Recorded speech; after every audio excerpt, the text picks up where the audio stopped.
किसान भाइयों नमस्कार। मालवा फार्म में सभी किसान भाइयों का स्वागत है। आज की वीडियो बना रहे हैं तरसेम भाई के पास मन्नत डेयरी फार्म पे। आज की वीडियो का टॉपिक रहेगा जो पंजाब से बाहर गायें जाती है, बाहर के किसान पंजाब गायें खरीदने के लिए आते हैं, कौन सी बातों का ध्यान रखना चाहिए। और बीच बीच में बातें करेंगे डेयरी फार्म का धंधा कितने पशुओं से शुरू करना चाहिए, कैसा शेड होना चाहिए, कितने पैसे लगाकर शुरू करना चाहिए। पीछे जो गायें खड़ी देख पा रहे हो ये सभी गायें सेल के लिए अवेलेबल है। किसी भी किसान ने अगर गायें खरीदनी है तो स्क्रीन पे तरसेम भाई का नंबर आ रहा है। पंजाब के मंडी डबवाली एरिया में भाई का फार्म है। गायें खरीदने के लिए आप इनके साथ संपर्क कर सकते हो। तरसेम भाई के साथ मुलाकात आपकी करवाते हैं। उससे पहले जो किसान भाई मालवा फार्म के साथ नहीं जुड़े, मालवा फार्म के पेज को फॉलो और चैनल को सब्सक्राइब जरूर करो। तो गायें हैं जो गाय की वीडियो हम पहले बना चुके हैं, जो पीछे सेल के लिए अवेलेबल खड़ी थी। आप व्हाट्सएप पे कॉल करके ये गायें देख सकते हो। और भी गायें खरीदनी है, अगर ये गाय बिक जाएगी तो और गायें आ जाती है। हर समय गाय का जो टॉपिक है वो चलता रहता है, लेकिन थोड़ी सी नॉलेज भी शेयर करनी चाहिए किसान भाइयों के साथ, ताकि किसान भाइयों को कुछ ना कुछ पता चलता रहे कि पंजाब के जो सिचुएशन है वो क्या चल रही है, कैसे गायें खरीदनी चाहिए। तरसेम नमस्कार भाई। नमस्कार जी। क्या हाल है? बढ़िया सर। कामकाज कैसा है? पहले तो कामकाज बहुत अच्छा सर। गायें कितनी है सेल के लिए? गाय है सर अपने पास 8 गाय आज। ठीक है। जी। तो आपके पास भारत की कोई स्टेट ऐसी नहीं होगी कि जहां से किसान गायें खरीदने के लिए ना आए हों। ओके। ऑल इंडिया के किसान आपके पास आते रहते बिल्कुल हैं, सर, ठीक बिल्कुल। है ना। तो बात करेंगे कि बाहर का किसान कैसे यकीन करें। वीडियो आती है, मालवा फार्म की बात कर लो, हर किसी भाई की वीडियो आती है, बिल्कुल सर। और भी काफी चैनल हैं, लेकिन वीडियो में क्या कुछ किसान देखे कि ये बंदा जेन्युइन है। सर पता क्या बात है, एक तो यूट्यूब का जमाना है सर, ठीक है। ऑनलाइन सिस्टम है सारा। ऑनलाइन सिस्टम है, हर एक आदमी के पास चैनल चल रहा है। हाँ। ठीक है, मैं बोलूँ तो मेरे पास भी चल रहा है। ठीक है, पर जो मैं किसानों से ये कहना चाहूंगा कि यकीन करने के लिए आप बैकग्राउंड हर एक आदमी का और हर एक चैनल का जरूर चेक करो। जो नए चैनल बन रहे हैं, ठीक है, उसमें आपको थोड़ा सा देखकर विश्वास करना पड़ेगा, क्योंकि मालवा फार्म है, मालवा फार्म को कम से कम 10-15 साल हो गए इस धंधे में आए हुए। ठीक है, उसके लिए जैसे स्टेशन की बात करूं तो मालवा फार्म हमेशा से जो सोचता है, जो करता है, वो किसानों के हक के लिए ही करता है। ठीक है, एक अच्छे आदमी की वीडियो आती है, जेन्युइन काम आता है। ठीक है, जो सच्चाई होती है वही दिखाती है। ठीक है, जैसे पीछे पीडीएफ का आके गया है, ठीक है, जो हर साल होता है, ठीक है, वो लाइव दिखाया है मालवा फार्म ने। बाकी चैनल तो उधर बहुत ज्यादा आए हुए थे, ठीक है, लेकिन जो लाइव दिखाने वाले थे वो मालवा फार्म ही थे। ठीक है, और विश्वास के लिए आप बैकग्राउंड चेक करो। ठीक है, मेरा बैकग्राउंड भी चेक करो, चैनल का बैकग्राउंड भी चेक करो। ठीक है, नए चैनल आते हैं, कई बार ब्लॉग वगैरह के चैनल होते हैं, उन पे देखते हैं कि यार इस धंधे में पैसा ज्यादा आ रहा है, जहाँ इस पे ऐसे मतलब कि इनकम हो रही है, तो क्या करते हैं कि वो जैसे गाय है, गाय की वीडियो डाल दी, ऐसे करके नए चैनल पे कोई किसान भाई देखता है तो उनके पास चले भी जाते हैं, तो मिस्टेक हो जाती है। ठीक है, मैं नहीं, हर एक किसी को कहने का अपना कोई मोटिव नहीं है, ना ही मैं किसी को नाम लेके बोलता हूं, लेकिन मैं कहना चाहूंगा किसान भाइयों, क्योंकि आप जिस किसान के पास जा रहे हैं, जिस डेयरी फार्म पे जा रहे हैं आप, ठीक है, उसका बैकग्राउंड आप जरूर चेक करो। नए किसान को धंधा शुरू करने समय क्या देखना चाहिए, कितनी गायें से शुरू करना चाहिए। काफी किसान आते हैं, पहली ही बार कह देते हैं कि हमें 20 गायें चाहिए, 30 गायें चाहिए। तो आप क्या सोचते हो, 5 गायें या फिर 10 गायें या 1-2 गायें से शुरू करना चाहिए? पहली तो सर सबसे बड़ी बात होती है किसान की जेब की। यदि उसकी जेब वजन उठाती है तो चाहे वो 20 से कर ले, चाहे 100 से कर ले। ठीक है, यदि बात करूं मैं नॉलेज की, ठीक है, यदि आपके पास फ्रेश आदमी हो तो आप 5 गाय से स्टार्ट करो।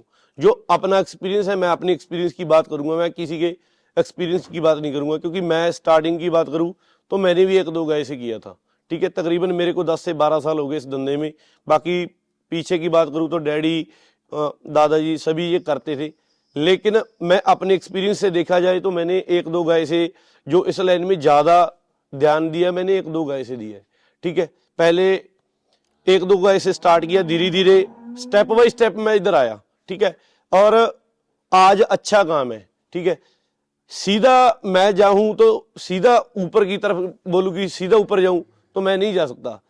सीधा जाने के लिए पहले यदि आप स्टेप बाय स्टेप वाला ऑप्शन चुनेंगे तो बहुत अच्छा रहेगा आपको। ठीक है, क्योंकि आप कम गाय से स्टार्ट कर रहे हो, ठीक है, आपका रिस्क नहीं है, आपके पैसे का रिस्क नहीं है, ठीक है।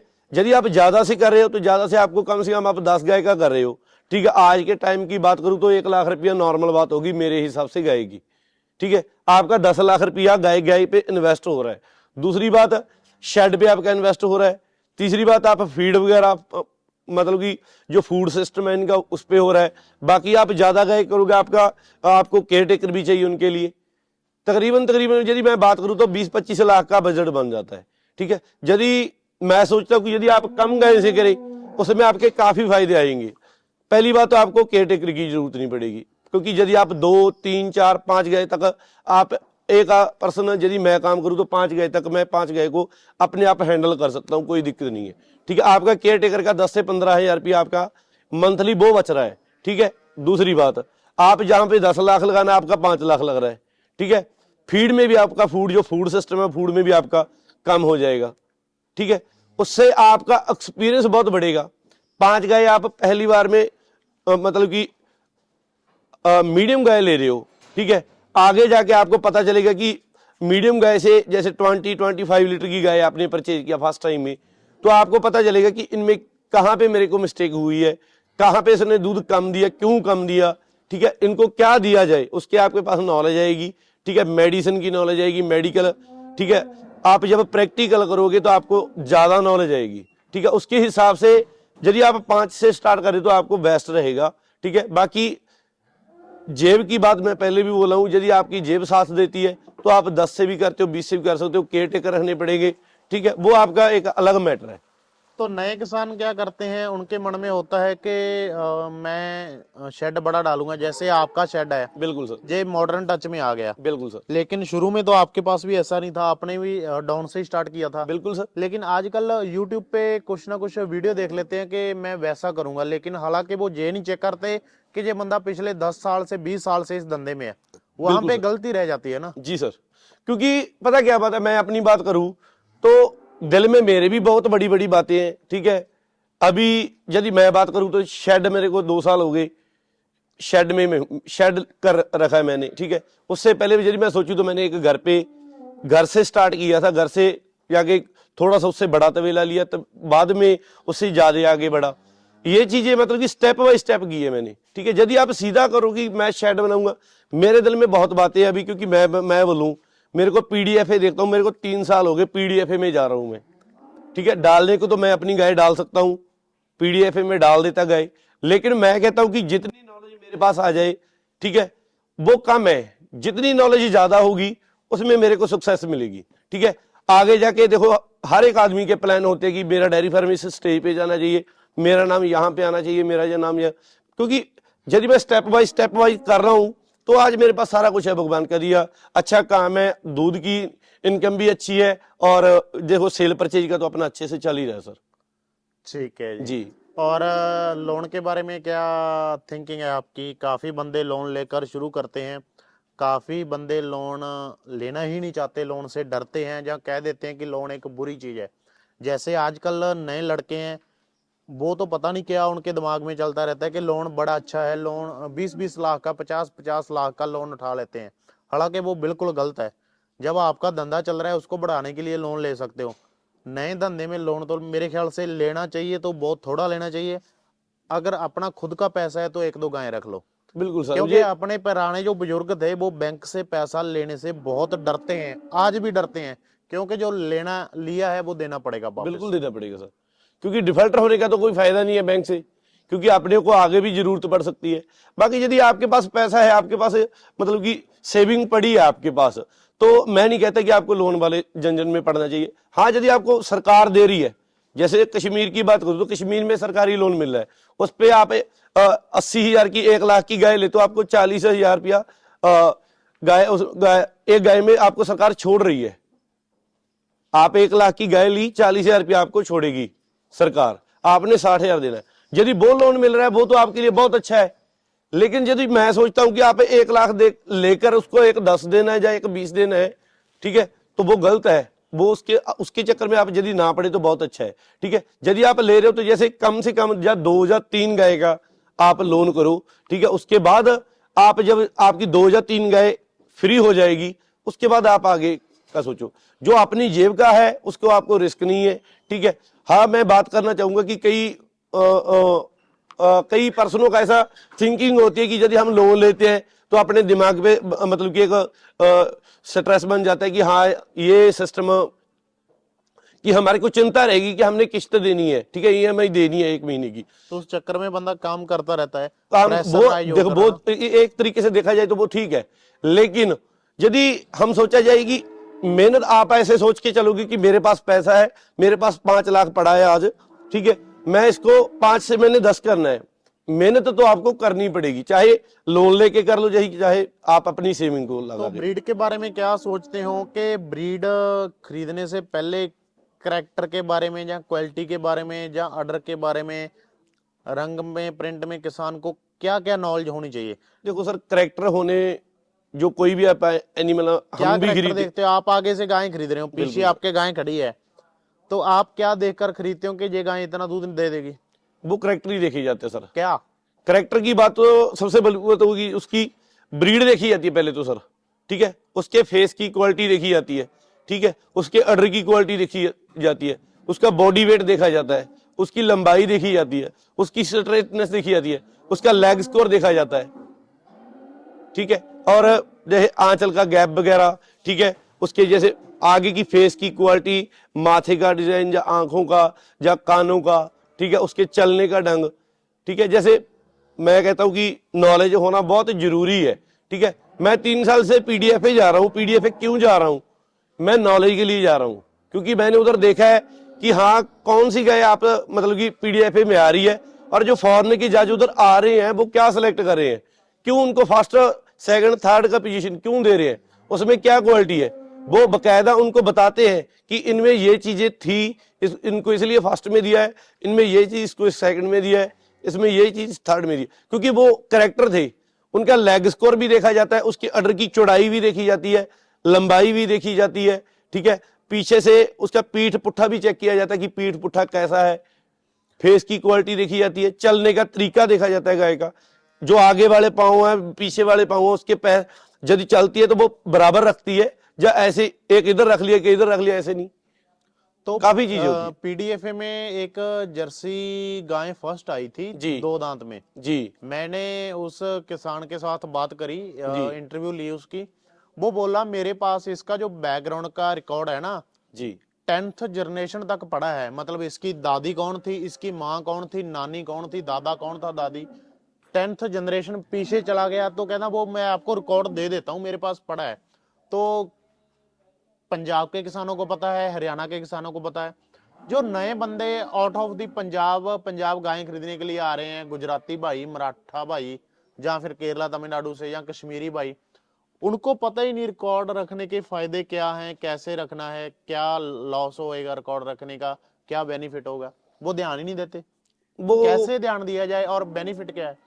बेनिफिट तो सर, जैसी मेरे पास ये गाय है, ठीक है, मैं ये गाय यदि मेरे को इसका रिकॉर्ड सारा पता होगा तो कल इसको यदि मैं सेल भी करता हूं तो मेरी आसानी से सेल होगी, ठीक है। रिकॉर्ड रखने के फायदे बहुत है सर। जैसे आज ये 25 लीटर दे रही है, ठीक है, आगे जो बच्चा होगा मैं अच्छे सीमन से इसको प्रेग्नेंट करवाऊंगा, ठीक है, क्योंकि जब कोई भी बच्चा लेते हैं, आप कोई भी सीमन लेते हैं, तो थोड़े बहुते उसके जैसे बाप के उसमें गुण आते हैं, थोड़े बहुते माँ के भी आते हैं, ठीक है। यदि पास अपने पास उसकी जैसी मदर के रिकॉर्ड होंगे, ठीक है, उसके फादर के रिकॉर्ड होंगे, तो आप ब्रीड में ज्यादा मतलब कि आगे आ सकते हो। लेकिन यदि आपके पास रिकॉर्ड नहीं है तो आप उसको कुछ नहीं बता सकते आगे कि क्या कहां से आई है, इसको कौन सा सीमन था।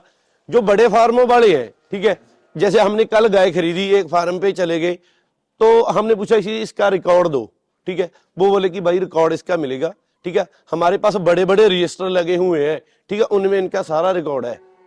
उनके लिए आपको उनसे हमारे को क्या पता चला कि जो एक एक गाय का इनके कानों में टोकन डाला जाता है, टोकन से हिसाब से जो डेली की उसकी मिल्किंग होती है, उनकी डेली की मिल्किंग भी लिखी जाती है उसमें कि हाँ आज इसने इतना दूध दिया है, ठीक है। 1 साल के लास्ट में जाके, ठीक है, उसकी सभी टोकन के हिसाब से उसका सारा दूध का रिकॉर्ड उठाया जाता है, और उसका सारा रिकॉर्ड के हिसाब से उसकी एवरेज निकाली जाती है कि इसने कितना दूध निकाला है, वो रिकॉर्ड हो गया। आगे रिकॉर्ड के हिसाब से उसे देखा जाता है कि हाँ इसने इतना दूध दिया, आगे इससे कैसे ज्यादा दूध लेना है, ठीक है, इससे बच्चा, इसने पहली फर्स्ट टाइम में बच्चा कैसा दिया था, अब इसको कौन सा सीमन लगवाया जाए, ठीक है, ये रिकॉर्ड रखने के फायदे हैं। यदि आप ब्रीड पे काम करोगे, ब्रीड पे काम करने के लिए, ठीक है, आपको रिकॉर्ड रखना ही पड़ेगा यदि आपने ब्रीड पे काम करना है। यदि आपने ब्रीड पे काम नहीं करना, नॉर्मल काम करना है, फिर आपको रिकॉर्ड रखने की जरूरत नहीं है। यदि आप ब्रीड पे काम करोगे तो ब्रीड के लिए आपको नॉलेज के लिए आपको उसका रिकॉर्ड रखना ही पड़ेगा। यदि आप नहीं रखते तो आपका नुकसान है उसमें, ठीक है। यदि हाँ आपने खाली आपका दूध से मतलब है, फिर आप कुछ भी बोल सकते हो उसके लिए।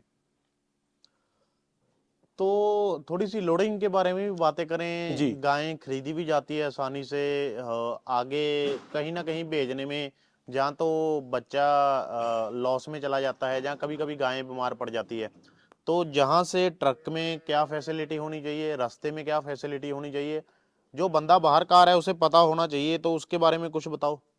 जी, पता क्या बात है, फास्ट में सबसे पहले तो बात ये है कि आप जब गाय खरीद रहे हो, ठीक है, आप गाय खरीद रहे हो, आपका जो बजट है या गाय का आपने कितनी खरीदनी है उसका आपके दिमाग में होना चाहिए कि आप कितनी गाय खरीद रहे हो, ठीक है। आप 8 गाय ले रहे हो, 9 गाय ले रहे हो, 10 गाय ले रहे हो, ठीक है, आपको पता होना चाहिए कि 9 गाय के लिए कौन सी गाड़ी लगेगी, 8 के लिए कौन सी गाड़ी लगेगी, 10 के लिए कौन सी लगेगी। कई बार क्या होता है कि किसान 9 गाय ले लेते हैं या 10 गाय ले लेते हैं, ठीक है, क्या होता है कि हमारे को किराया ज्यादा पड़ रहा है, 10,000 रुपया हमारे को गाड़ी महंगी जा रही है, इसीलिए हम छोटी गाड़ी लेंगे, उसमें ही हमारी 10 गाय, 9 वाली गाड़ी में आप 10 गाय डाल लेते हो, ठीक है, उसमें आप नुकसान में हो, ठीक है। कभी भी आप गाय खरीद रहे हो, ठीक है, 9 गाय लिए, 10 गाय लिए, 9 गाय के लिए आपको कम से कम 22 से 23 फुट की जो बॉडी होती है गाड़ी की, वो बॉडी वाली गाड़ी चाहिए आपको। यदि आपकी हैवी गाय है, बड़े वेट की गाय है या ज्यादा हाई मिल्किंग की गाय है, ठीक है, तो यदि आप 9 गाय लिया उसके लिए आप 10 चक्का गाड़ी, 24 फुट की गाड़ी लो आप कम से कम, ठीक है। और यदि आपने 10 की गाय ली है तो उसके लिए 12 चक्का गाड़ी लो, यदि आपकी गाय बड़ी है, ठीक है। यदि आपकी गाय छोटी है उसके लिए बात अलग है। यदि आप एक अच्छा, आप, मेरे को ये समझ नहीं आती, आप गाय पे 1 लाख 10, 1 लाख 20, 1 लाख 1.5 लाख रुपया लगा लेते हो, ठीक है। जब गाड़ी की बात आई है तो आप 10,000 के पीछे चले जाते हो, ये नहीं होना चाहिए। क्योंकि आप गाड़ी को ऐसा, जब हमारे पास आ गए, कोई भी आप डेयरी फार्म पे जा रहे हो, मेरे पास आ रहे हो, आप हमारे को ये बात बोलो कि तरसेम भाई हमारी गाड़ी आपके हिसाब से करनी है, हमारे को ये मतलब नहीं है कि छोटी गाड़ी जाए हमारे को किराए से, आप हमारे से 10,000 रुपया ज्यादा ले सकते हो, लेकिन हमारी गाय को कोई परेशानी नहीं होनी चाहिए, ये बात बोलनी चाहिए।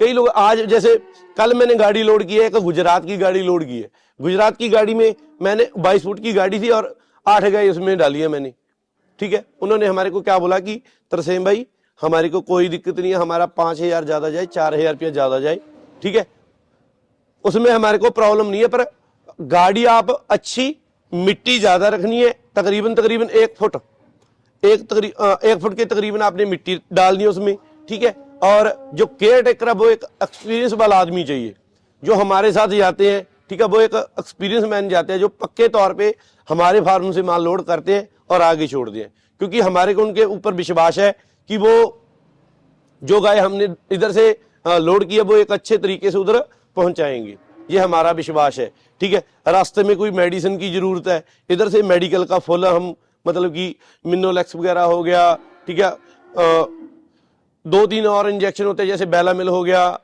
टोनो हो गया, ये चीजें 3-4 इंजेक्शन हम डालते हैं साथ में, ठीक है। जैसे एक कैलपिजल आती है, कैलपिजल हम रास्ते में देते हैं, जे राउट वगैरह देते हैं, ठीक है।